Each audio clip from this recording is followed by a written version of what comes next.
கர்த்தருடைய வார்த்தையை வேகமாய் நாம் தியானிப்போம். யோவான் சுவிசேஷம் 2வது அதிகாரத்தை திருப்பிக் கொள்வோம்.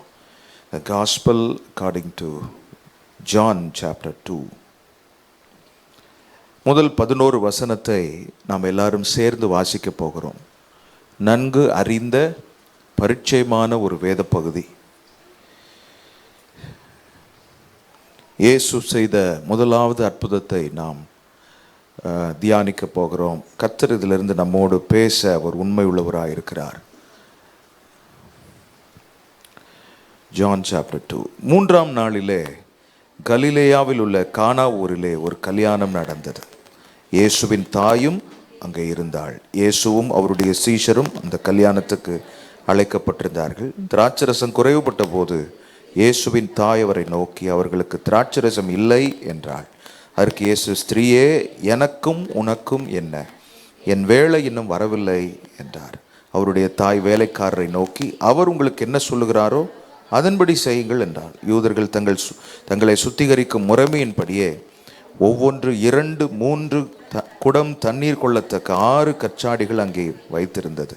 இயேசு வேலைக்காரரை நோக்கி, ஜாடிகளிலே தண்ணீர் நிரப்புங்கள் என்றார். அவர்கள் அவைகளை நிறைய நிரப்பினார்கள். அவர் அவர்களை நோக்கி, நீங்கள் இப்பொழுது மொண்டு பந்தி விசாரிப்பு காரணத்துக்கு கொண்டு போங்கள் என்றார்.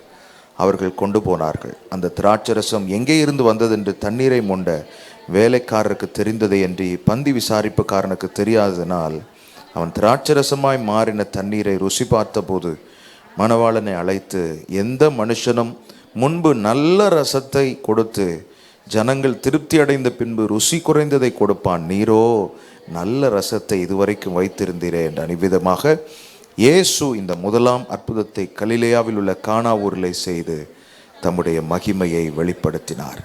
அவருடைய சீஷர்கள் அவரிடத்தில் விசுவாசம் வைத்தார்கள். எங்கள் அன்பின் ஆண்டவரே, ஜோதிகளின் பிதாவே, சமாதானத்தின் தேவனே, சர்வ வல்லமை உள்ளவரே, 1000 தலைமுறைக்கும் இரக்கம் செய்கிறவரே, ஒருபோதும் கைவிடாத எங்களை விட்டு விலகாத இயேசுவே, நாங்கள் உம்மை ஸ்தோத்திரிக்கிறோம், உயர்த்துகிறோம். உம்முடைய பாதத்தில் வந்து உம்முடைய வசனத்தை தியானிக்க, உம்முடைய பிரசன்னத்தை அனுபவிக்க நீர் எங்களுக்கு தந்த கிருபைக்காக ஸ்தோத்திரம். ஆண்டவரே, நீரல்லவா உம்முடைய அப்பத்தை பிட்டித்தர வேண்டும். ஆண்டவரே, உம்முடைய வசனத்துக்கு பின்பாக இருக்கிற வெளிச்சத்தை நாங்கள் கண்டு திருப்தி அடைய, ருசித்து மகிழ, ஆண்டவரே, நினத்தையும் கொழுப்பையும் உண்டது போல் நாங்கள் திருப்தியாக, ஆண்டவரே, ஒரு விசை இறங்கி எங்கள் மத்தியில் உம்மை வெளிப்படுத்த நாங்கள் ஜெபம் பண்ணுகிறோம். நீர் இல்லாமல் எங்களால் என்ன செய்துவிட முடியும்? கிருபை தாரும் ஆண்டவரே.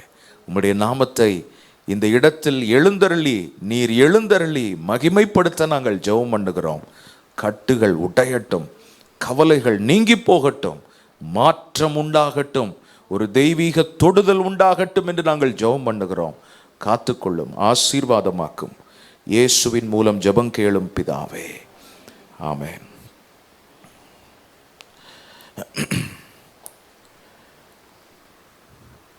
நம்ம எல்லாருக்கும் மிக அறிந்த ஒரு வேத பகுதி. முதல் வசனத்திலே பார்க்கிறோம்,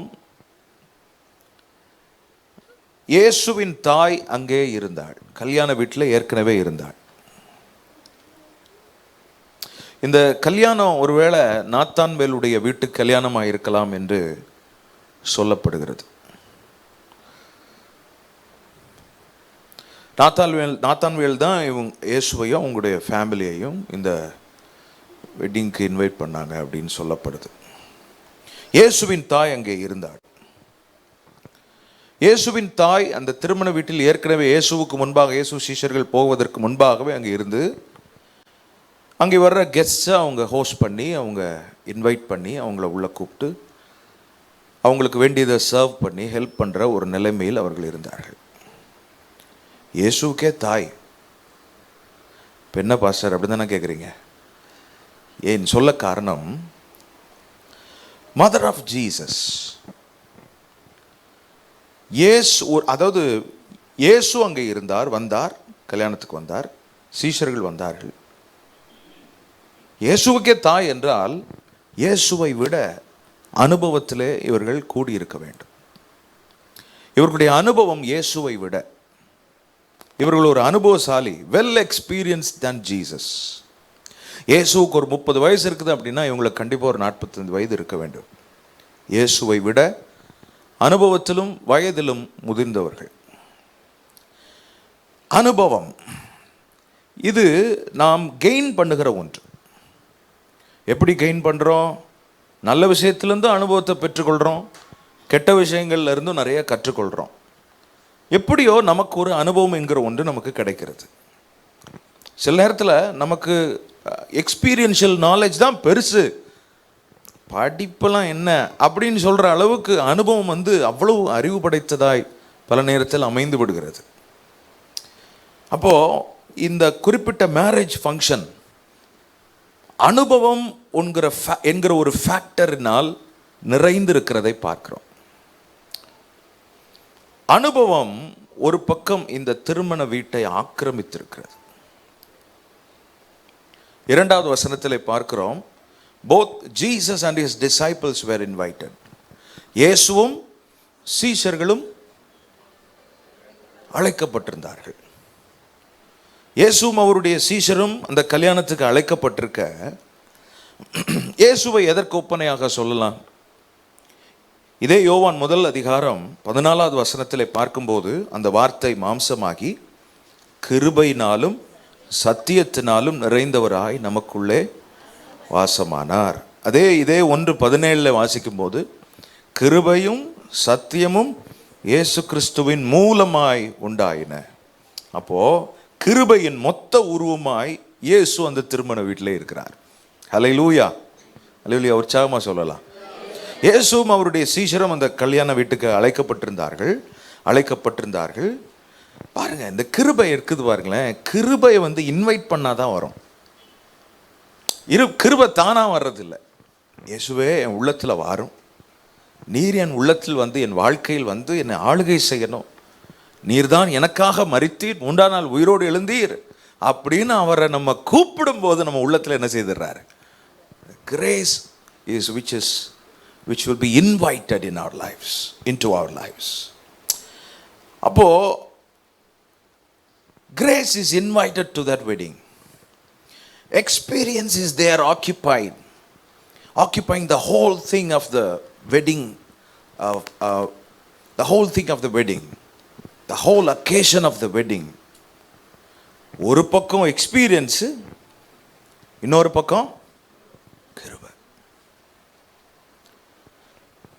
பிரச்சனை இல்லை பாஸ்டர், யாரை கேட்டாலும் சொல்லுவோம் அனுபவம் ஒரு பக்கத்தில் இருக்குது, கிருபை ஒரு பக்கத்தில். ஒருவேளை அனுபவம் மிஸ் ஆச்சுன்னா கிருபை பார்த்துக்கும். கிருபை மிஸ் பண்ணுமா? வாய்ப்பே இல்லை. It is purely from God. கிருபை மிஸ் ஆகிறதுக்கு வாய்ப்பே இல்லை. அப்போ இது ரெண்டும் இருக்கும்போது அந்த திருமண வீட்டில் எல்லாம் சிறப்பாக நேர்த்தியாக குறைவில்லாமல் அது பாட்டுக்கு நடக்கும்னு இருக்கும் பட்சத்தில் 3வது வசனத்திலே பார்க்கிறோம், திராட்சை ரசம் குறைவுபட்ட போது. Lack was an uninvited guest. எல்லாம் எப்படிங்க? அதாவது கிருபை, அனுபவம், இது இரண்டும் ஒரு குடும்பத்தை நிரப்பி இருக்கும்போது எப்படி அங்கே குறைவு என்கிறது உள்ளே வந்தது? சாரிபாத் உதவியின் வீடு 1 ராஜாக்கள் 17 வாசிக்கிறோம். அற்புதம் நடந்த வீடு. அந்த வீட்டில் எலியா இருக்கிறார். பட் ஸ்டில் அந்த விடோவினுடைய மகன் செத்து போகிறான். தேவபுத்திரர் எல்லாரும் சேர்ந்து நிற்கிறாங்க. யோபுவும் அங்கே நிற்கிறார். அங்கே ஒருத்தன் நின்றுட்டான். எப்படிங்க இதெல்லாம் இருக்கும்போது நடுவில் ஒரு அபிஷ்டு மாதிரி ஒன்று நிற்கிது அப்படின்னு சொன்னால் எப்படி நடக்கும் அப்படின்னு நான் நிறைய நேரத்தில் யோசிக்கிறது உண்டு. எதுக்கு ஆண்டவர் இதிலிருந்து நமக்கு ஒன்றை கற்றுக் கொடுக்கிறார். என்னவென்றால்,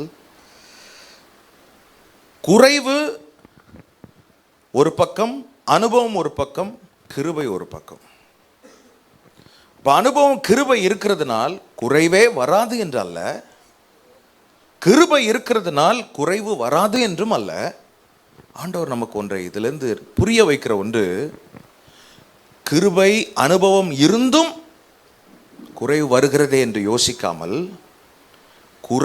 இருக்கிற குறைவை நிவர்த்தி செய்வதற்காக கிருபையையும் அனுபவத்தையும் கர்த்தர் ஏற்கனவே வைத்திருக்கிறார்.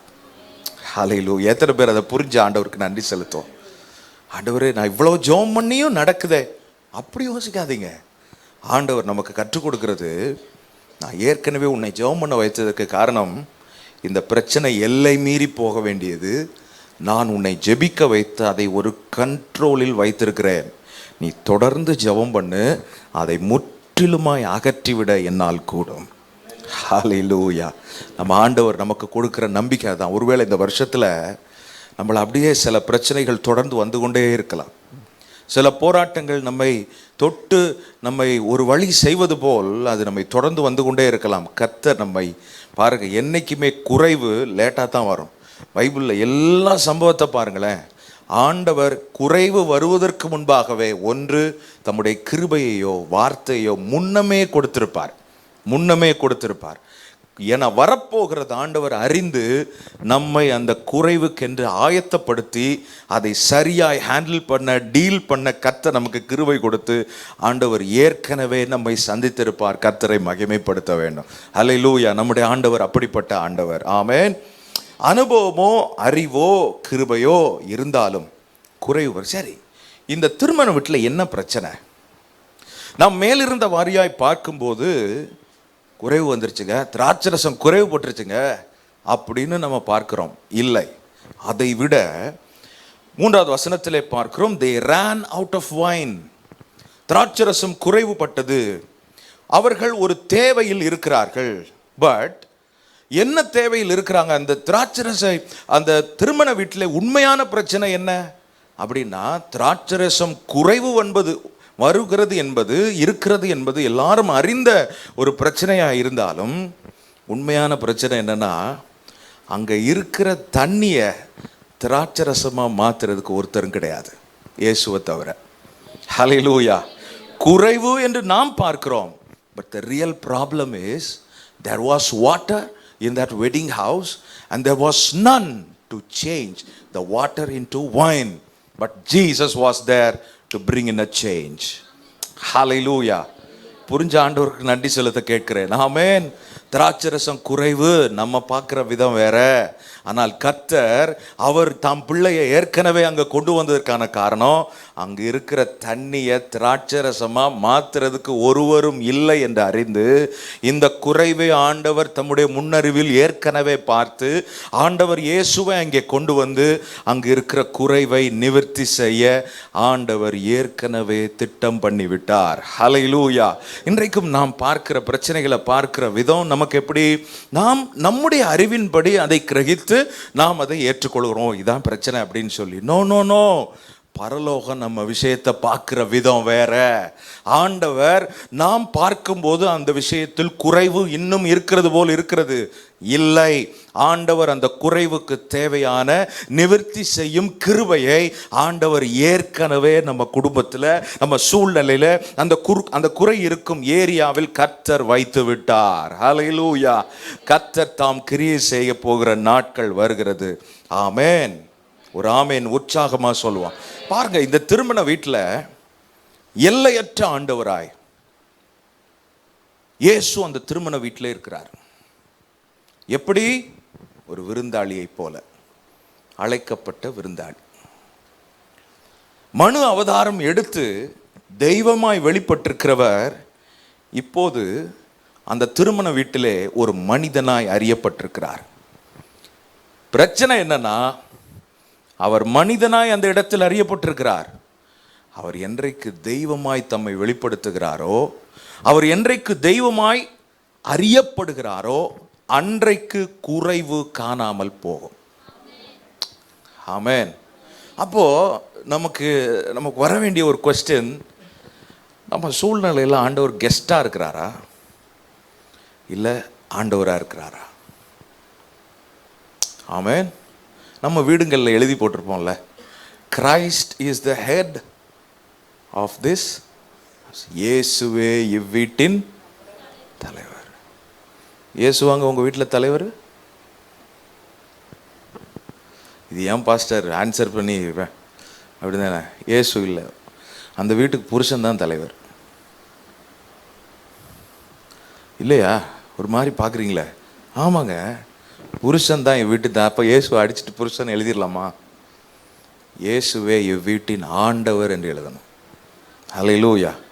Christ should be the Lord of our house. Husband should be the head of the house. Amen. Hallelujah. இந்த பொசிஷனல் மிஸ்பிளேசிங் இருக்கு பாருங்க, இதுதான் பிசாசு நமக்கு வச்சிருக்கிற பெரிய கண்ணியே. அதாவது ஆண்டவருக்குன்னு ஒரு ரோல் இருக்கு இல்லையா, அது எந்த காம்ப்ரமைஸும் இல்லாமல் அந்த ரோலில் அவர் ப்ளே பண்ணுறதுக்கு விடணும். அப்படி இல்லைன்னா அங்கே பிரச்சனை வந்துடும்.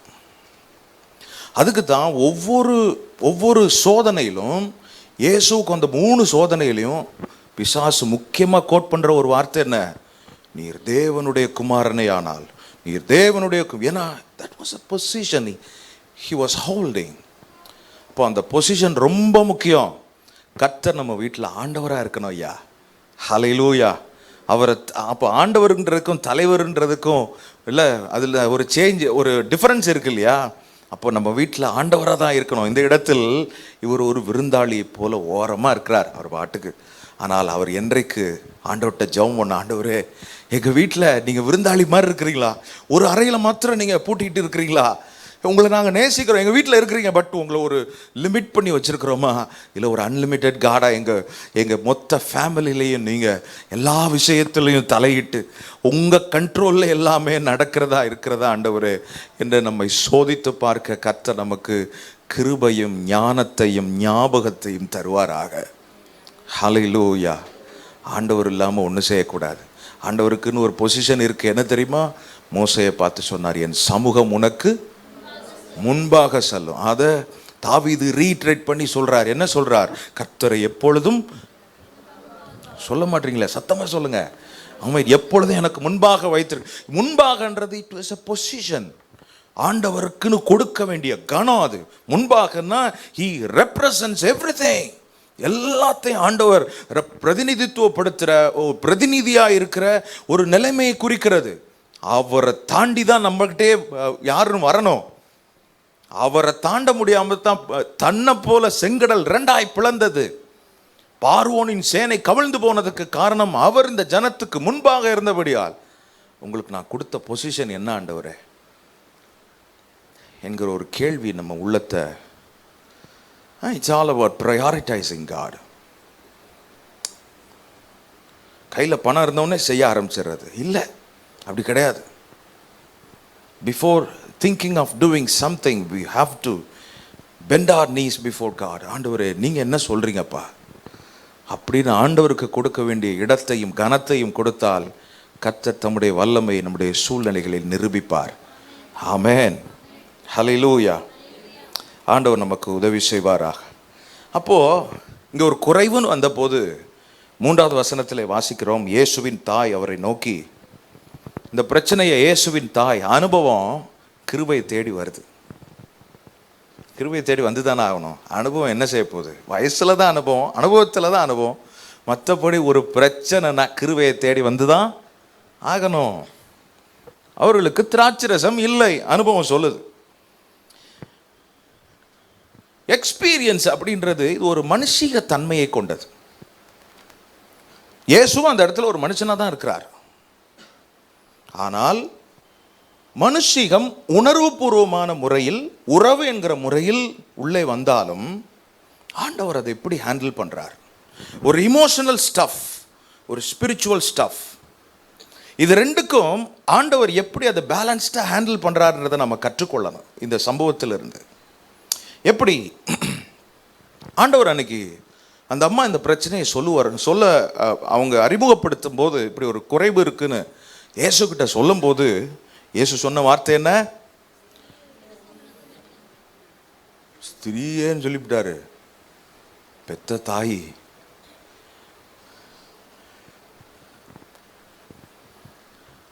மனைவி கிட்ட புருஷன் அப்படி சொல்லிட முடியுமா? ஸ்திரீயேன்னு சொன்னா என்ன வருது கதை? ஓ, வீட்டுக்கு தானே வரணும், சோறு இல்லை இன்னைக்கு அப்படின்றவாரு. கதை முடிஞ்சுது. எல்லாருக்கும் முன்னாடி ஸ்திரியேன்ட்டாரு.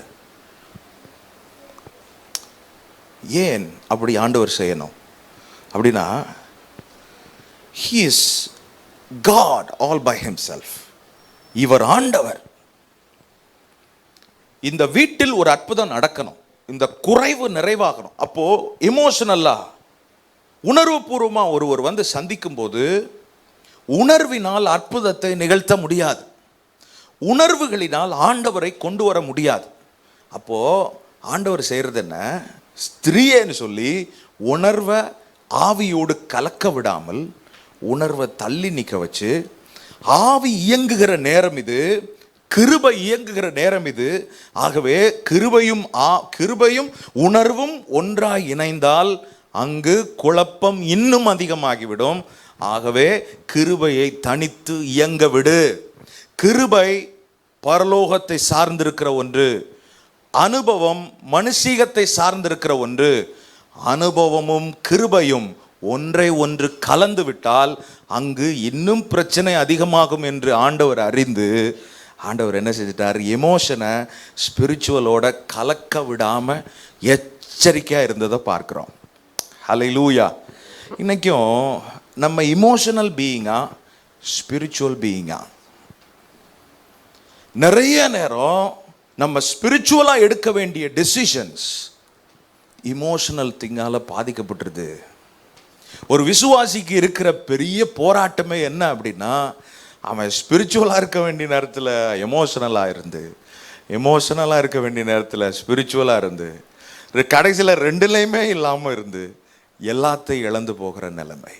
ஆண்டவர் இன்னைக்கு நமக்கு கற்றுக் கொடுக்கிறது, ஆண்டவர் இயேசுவை போல, ஆண்டவரே நான் ஒரு ஸ்பிரிச்சுவல் பீயிங்காய் இந்த உலகத்தில் இயங்க என்னை ஒப்பு கொடுக்கிறேன் ஆண்டவரே என்று அர்ப்பணித்து நம்முடைய உள்ளத்தை ஆண்டவருக்கு ஒப்பு கொடுக்க கர்த்தர் நமக்கு உதவி செய்வாராக. ஹல்லேலூயா.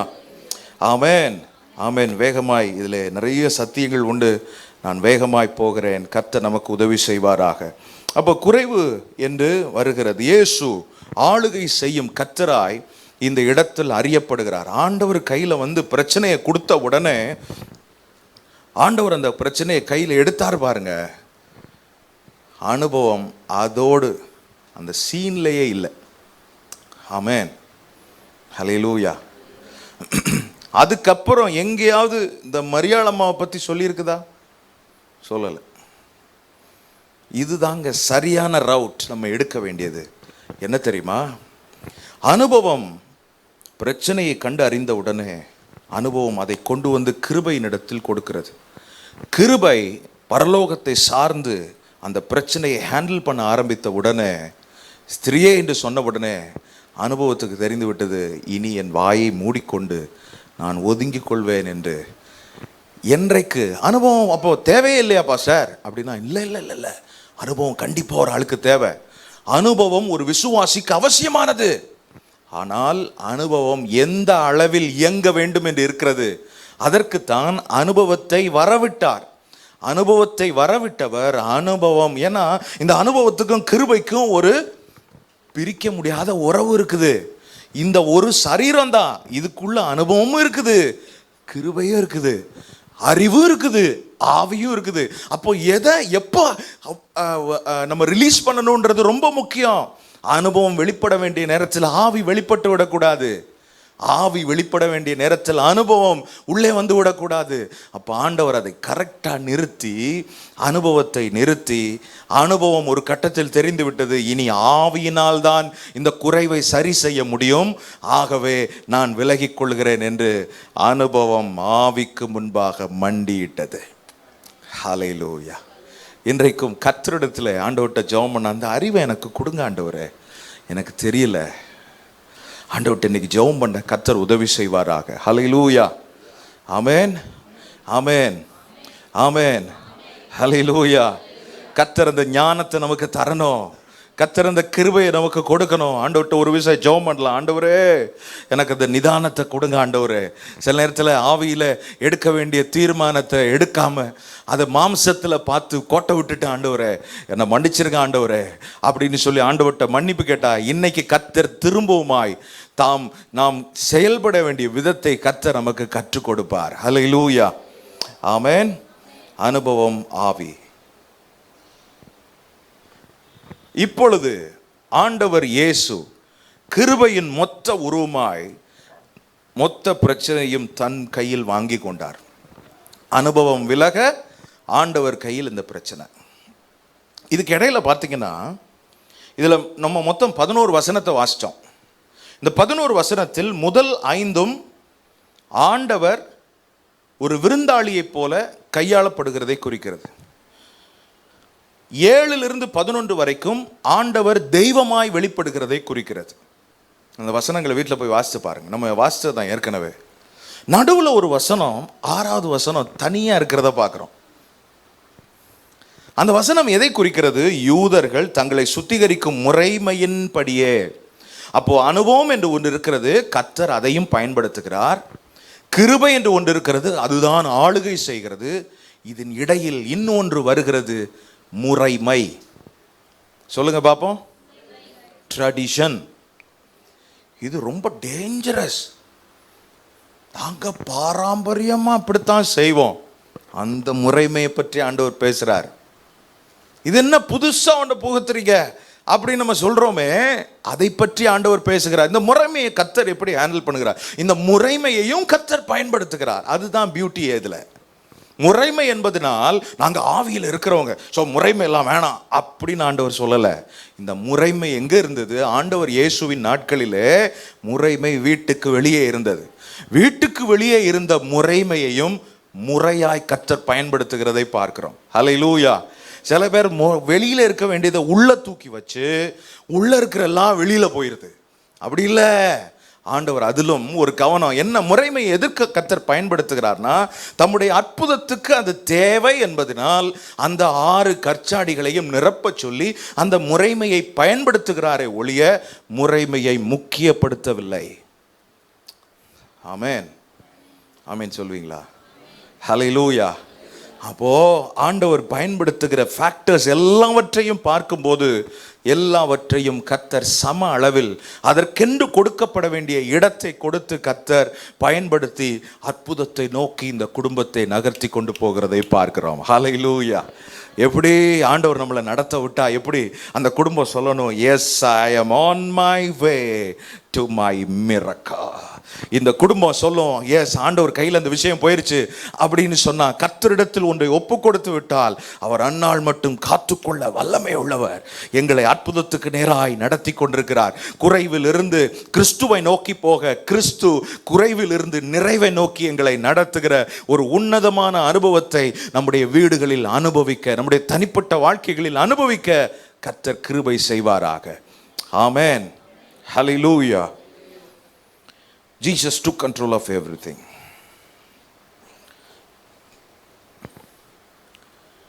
இப்ப அனுபவம் இருந்தது பாத்தீங்களா?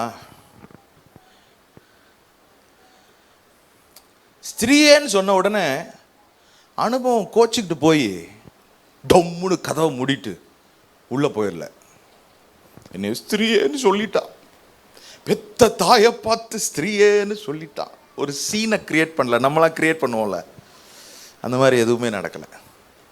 அந்த அம்மா போகும்போது பொறுப்பாக ஒரு வேலையை செஞ்சுட்டு போகிறாங்க. என்னன்னா, வேலைக்காரங்களை பிடிச்சு அவர் உங்களுக்கு என்ன சொல்கிறாரோ இனி நான் இல்லை, நான் போயிடுறேன். ஆமென். இதுதாங்க ஒரு பொறுப்புள்ள ஒரு ஒரு கர்த்தருடைய பிள்ளை, கிறிஸ்தவன் சொல்கிறது ஒரு விசுவாசி நடந்து கொள்ள வேண்டிய ஒன்று. நம்மளை ஓப்பனாக ஒருத்தர் ரிபியூக் பண்ணுறாங்க, திட்டுறாங்க அப்படின்னா உடனே மூஞ்சியை என்ன செய்யக்கூடாது, சொல்ல மாட்டீங்க பாருங்க. நம்ம அதை வேற மாதிரி தான் எடுப்போம். இப்படி எல்லாரும் முன்னாடியும் என்னை திட்டாங்க. திட்டினா என்ன? ஒரு ஆவிக்குரியவனாய் நாம் ஒரு விஷயத்தை எப்படி பார்க்கிறோம்? திட்டினா அது சந்தோஷமா ஏற்றுக்கொள்வோம். எனக்கு அசிங்கமாயிருச்சு அப்படியெல்லாம் கிடையாது. ஆண்டவர் ஒன்னையும் பாருங்க ஓப்பனா தான் செய்யறார். பெரும்பாடுள்ள ஸ்திரீ மறைஞ்சு வந்து செய்யணும்னு நினைக்கிற ஆண்டவர் அங்க ஒரு சீனை கிரியேட் பண்ணிட்டார். ஏன்? நமக்கு அது அசிங்கம் அவமானம் நினைக்கிறோம். ஆண்டவர் பார்வையில் அதை ஒரு சாட்சியாக கர்த்தர் மாத்துறதுக்கு திட்டம் வச்சிருக்கிறார். ஹல்லேலூயா. அசிங்கம் அவமானம்லாம் யோசிக்காதீங்க. யாராவது உங்களை திட்டுறாங்களா, சந்தோஷமாக ஏற்றுக்கொள்வோம். பாஸ்டரே கூப்பிட்டு திட்டுறாரா, எல்லாரும் முன்னாடி கேள்வி கேட்குறேன், ஏன் வரல அப்படின்னு கேட்டால் இல்லை எல்லாரும் முன்னாடி கேட்டாங்க. சிறுபுள்ளத்தனமான விசுவாசிகளாய் நாம் இருக்கக்கூடாது. ஆமென். அதை சந்தோஷமா எடுத்துக்கொள்வோம். நம்மை நோக்கி கடிந்து கொள்ளுதல் வரும்போது, நீதிமான் என்னை தயவாய் குட்டி அப்படின்னு இருக்குது. அது என் தலைக்கு எப்படி இருக்கும்? எண்ணெயை போல இருக்கும். ஆண்டவர் எப்படி எழுதியிருக்கிறார் பாருங்க. நம்மளை திட்டட்டும், நம்ம திட்டு வாங்கிறது நல்லது, கடிந்து கொள்ளப்படுவது நல்லது, சீர்திருத்தப்படுவது நல்லது. இந்த அம்மாவை அப்படித்தான் ஆண்டவர் சொல்லி உள்ள கொண்டு வந்து கர்த்தர் சரிப்படுத்துகிறதை பார்க்கிறோம். ஆமேன். வேகமா போறேன். ஆமேன். ஹல்லேலூயா. இப்போ இந்த வேலைக்காரங்க எல்லாரும் இயேசுநாதருடைய வாயே பார்த்துட்டு இருக்கிறாங்க. ஏதோ சொல்ல போறாரு, ஏதோ சொல்ல போறார், இயேசு ஏதோ பேச போகிறார், ஏதோ ஒன்று கட்டளையிட போகிறார், நான் இப்படி இவங்களே அவரே பார்த்துட்டு இருக்கணும் அப்படின்னு சொல்லி பார்த்து கொண்டிருக்கும் போது இயேசு பேச ஆரம்பிக்கிறார். இப்படிப்பட்ட ஒரு எதிர்பார்ப்பு நம்முடைய உள்ளத்தை நிரப்பட்டும். ஹல்லேலூயா. இயேசு சொன்னது என்ன? ஜாடிகளிலே தண்ணீரை நிரப்புங்கள் என்று சொன்னார். நிரப்புங்கன்னு சொன்ன உடனே அவங்க எப்படி நிரப்புனாங்களா? எள்ளுனா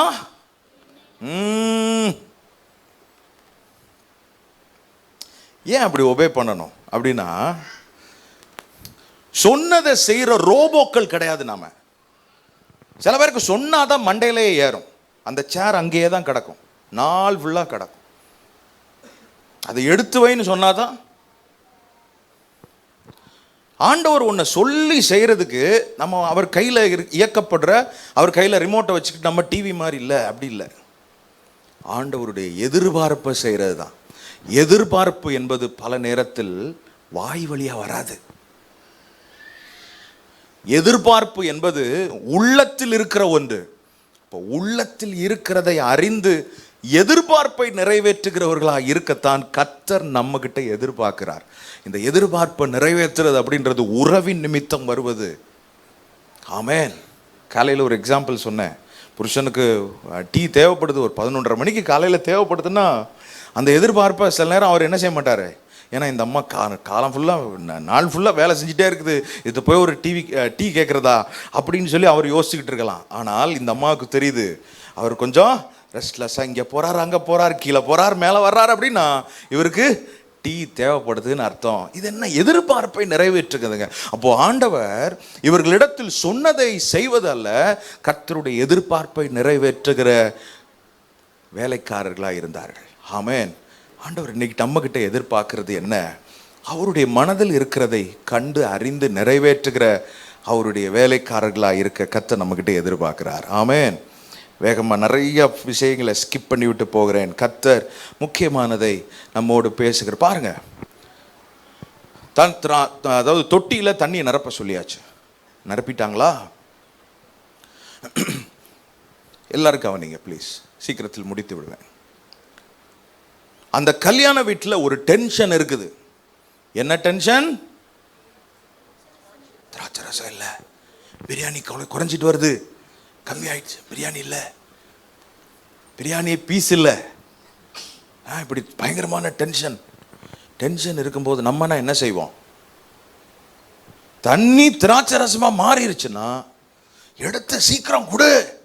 ஏன்னா நம்ம அசிங்க வெளியில தெரிஞ்சிடக்கூடாது, அவமானம் வெளியில தெரிஞ்சிடக்கூடாது, இல்லை என்பது தெரிந்து விடக்கூடாது. கேர்ஃபுல்லா இருப்போமா இல்லையா? இப்பதான் நம்ம ஆண்டவர் புது சட்டம் போடுறார். என்ன தெரியுமா? தண்ணி திராட்சை ரசம் ஆயிடுச்சா, அதை எடுத்து கொண்டு போய் எங்க காமி? பந்தி விசாரிப்பு காமி. என்ன அது? அங்க ஒரு டென்ஷன் டெவலப் ஆயிருக்குது. இந்த அவசர நேரத்தில் இவர் புதுசா ஒரு தட்டத்தை வேற போடுறார். இதுதாங்க ரொம்ப முக்கியம். கர்த்தருக்கு கீழ்ப்படிவது, அவர் எதிர்பார்ப்பை நிறைவேற்றி கீழ்ப்படிவது ஒரு பக்கம் இருந்தாலும், ஆண்டவர் மனிதனுக்கு கொடுக்க வேண்டிய மரியாதையை கர்த்தர் எதிர்பார்க்கிறார். God never bypasses the human protocol. இந்த அதிகாரத்தை மிஞ்சி ஆண்டவர் ஒன்று செய்யும் போது இந்த அதிகாரம் பாதிக்கப்பட்டு விடக்கூடாது என்பதை கர்த்தர் கவனமாக இருக்கிறார். ஆமென். இப்போ ஆண்டவர் சர்வத்தையும் படைத்த ஆண்டவர் அவர் ஒன்றை செய்யும் போது கர்த்தர் நமக்கு கற்றுக் கொடுக்கிற ஒன்று, எனக்கு கீழ்ப்படுகிற மாதிரியே உன் வீட்டுக்காரருக்கும் கீழ்ப்படி. ஒரு ஆமீன் கூட வர மாட்டேங்குது. ரொம்ப கஷ்டமா இருக்குன்னு நினைக்கிறேன்ல. ஏண்டா இந்த மாலை கூட்டத்துக்கு வந்தோம் அப்படி. ஏன்னா மாஸ்டர் ஆஃப் த செரிமனி இந்த பந்தி விசாரிப்புக்காரங்க. ஆண்டவர் அங்கே வந்து, சில பேர் ஆண்டவர் வந்துட்டா பாஸ்டர் சொல்கிறதும் தெரியாது, வீட்டுக்காரர் சொல்கிறதும் தெரியாது, யார் என்கிட்ட ஆண்டவர் பேசிட்டார். ஆண்டவர் நீ கற்றுக் கொடுக்கறது, நான் உன்கிட்ட பேசினாலும் நீ பந்தி விசாரிப்புக்காரனை மறந்துடாத. ஹல்லேலூயா. மனுஷனுக்கு கொடுக்க வேண்டிய மரியாதையை மறந்துடாத, காம்ப்ரமைஸ் பண்ணிடாத. ஆமென்.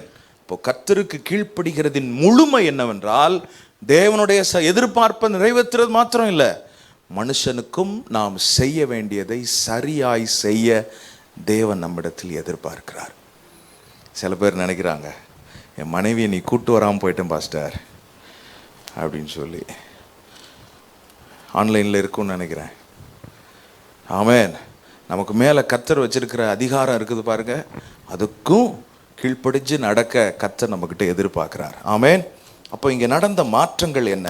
காட், ஆண்டவருக்கு தேவை வந்து வெறும் இந்த தண்ணியை திராட்சரசமாக மாற்றுறது மாத்திரம் இல்லை. ஆண்டவர் இங்கே கிரியை செய்யும்போது, அவர் கரத்தில் மொத்த பிரச்சனை வரும்போது, கர்த்தர் அந்த குறிப்பிட்ட விஷயத்தை மாத்திரம் கை வைக்காமல் ஆண்டவர் தந்த மாற்றம், முதல்ல அங்கு இருந்த வேலைக்காரர்கள், அது வரைக்கும் அவர்கள் வேலைக்காரர்கள் என்று அறியப்பட்டார்கள்.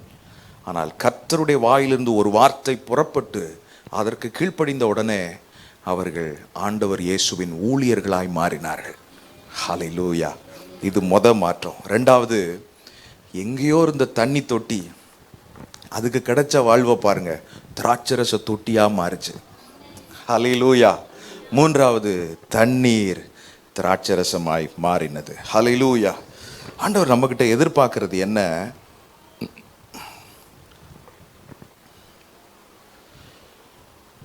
தேவனுடைய கரத்தில் மொத்த கண்ட்ரோலும் போகும்போது,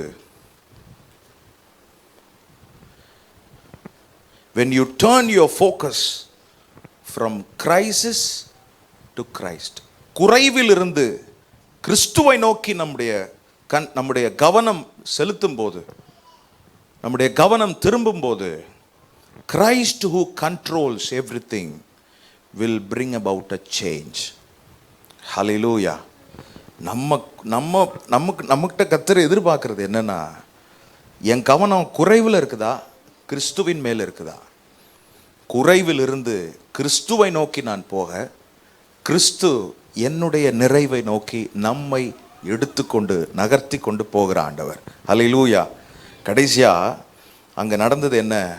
2:10 வாசிக்கும்போது, எந்த மனுஷனும் முன்பு நல்ல திராட்சரசத்தை கொடுத்து ஜனங்கள் திருப்தி அடைந்த பின்பு ருசி குறைந்ததை கொடுப்பான், நீரோ நல்ல ரசத்தை இதுவரைக்கும் வைத்திருந்தீரே. இந்த நல்ல ரசம் எங்க இருந்துங்க வந்துச்சு?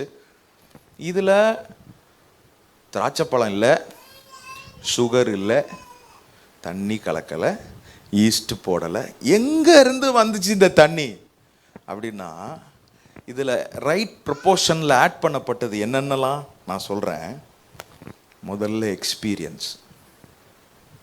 எக்ஸ்பீரியன்ஸ் ஒரு அளவுக்கு ஆட் பண்ணப்பட்டது. அடுத்து கிருபை, அதுதாங்க மொத்தத்தையும் ஆளுகை செய்தது. அது மாத்திரம் இல்லை, கீழ்ப்படிதல், அதுவும் இந்த ரசத்தில் ஆட் பண்ணப்பட்டிருந்தது. அது மாத்திரம் இல்லை, முறைமை என்பதும் அதுவும் ரைட் ப்ரொபோர்ஷன்ல ஆட் பண்ணப்பட்டிருந்தது. மனிதனுக்கு கீழ்ப்படிவது, அதிகாரத்துக்கு கீழ்ப்பட்டிருப்பது, அதுவும் சரியான அளவில் கலக்கப்பட்டிருந்தது. இவையெல்லாம் கலந்ததின் விளைவு ருசி உள்ள திராட்சரசம். ஹல்லேலூயா. நம்ம தண்ணி திராட்சரசமா மாறணும். தண்ணியை நிரப்புங்க, வாங்க எல்லாரும் சேர்ந்து ஜெபம் பண்ணுவோம். தண்ணி திராட்சரசம், தண்ணி திராட்சரசம், தண்ணி திராட்சரசம் இல்ல, திராட்சரசம் தண்ணியா போயிடும்.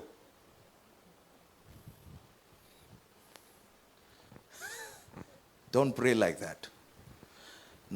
நம்ம நோக்கம் என்னன்னா, ஆண்டவரே இந்த விஷயங்கள் எல்லாம், இன்கிரீடியன்ஸ் எல்லாம் சரி சமமாய் அதில் கலக்கப்படும் பட்சத்தில் திராட்சரசம் என்று ஒன்று நமக்காக ஆயத்தமாக இருக்கிறது.